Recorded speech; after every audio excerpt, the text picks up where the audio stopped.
Welcome to my new video guys. দেখতেই পাচ্ছেন এখানে অনেকগুলা হাঁস।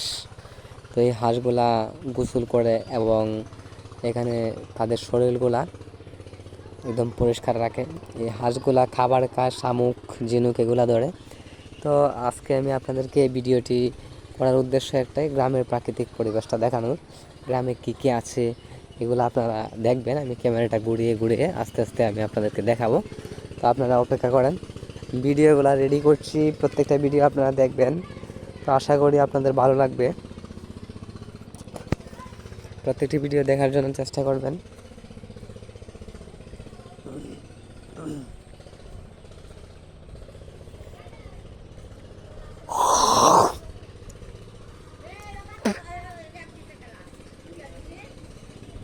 তো সামনের দিকে আগাইতে থাকি এবং ভিডিওটি করে দেখাতে থাকি আপনারা অপেক্ষা করেন,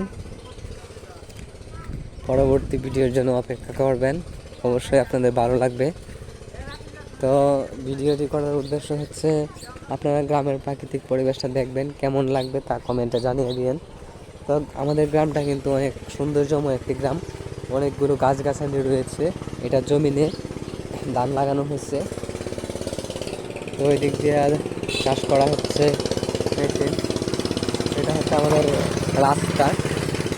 তো আমি আপনাদেরকে আরও অনেক কিছু দেখাবো, তো আপনারা একটু অপেক্ষা করেন। ভিডিওটি আশা করি আপনাদের ভালো লাগবে। তো যদি ভালো লেগে থাকে অবশ্যই সাবস্ক্রাইব, কমেন্ট, লাইক করে দিবেন। তো একটু ধৈর্য অপেক্ষা করেন, সামনের দিকে আগাই এবং আমি আপনাদেরকে ক্যামেরাটা ঘুরিয়ে ঘুরিয়ে দেখাচ্ছি, আপনারা দেখতেই থাকেন। গ্রামের প্রাকৃতিক পরিবেশটা আসলে অনেক সৌন্দর্যে ভরপুর। এই পরিবেশের মধ্যে আপনাদেরও অনেক ভালো লাগবে আশা করি। আস্তে আস্তে ক্যামেরাটা নিয়ে যাই এবং চতুর্দিকে পরিবেশটা দেখাই। যেখানে সামনে একটা বিল্ডিং হচ্ছে, গ্রামের মধ্যে এই বিল্ডিংটা যদি হয় অনেক ভালো লাগবে আপনাদের।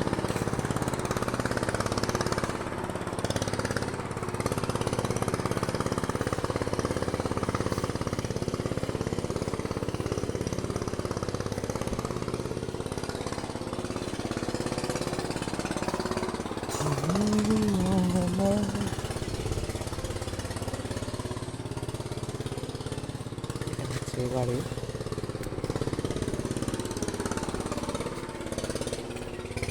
এমন একটি গাছ, এটা হচ্ছে তুলসী গাছ। তুলসী গাছ আসলে সর্দি জ্বরের জন্য বেস্ট, এগুলো খাইলে কমে। তো গাইস, ভিডিওটি ধৈর্য ধরে দেখার জন্য অসংখ্য ধন্যবাদ। যদি ভিডিওটি ভালো লাগে থাকে অবশ্যই চ্যানেলটি সাবস্ক্রাইব করবেন, চ্যানেলটির পাশে থাকবেন। তো বেশি বেশি শেয়ার করে দিয়েন। ভিডিওটি ধৈর্য ধরে দেখার জন্য অসংখ্য ধন্যবাদ।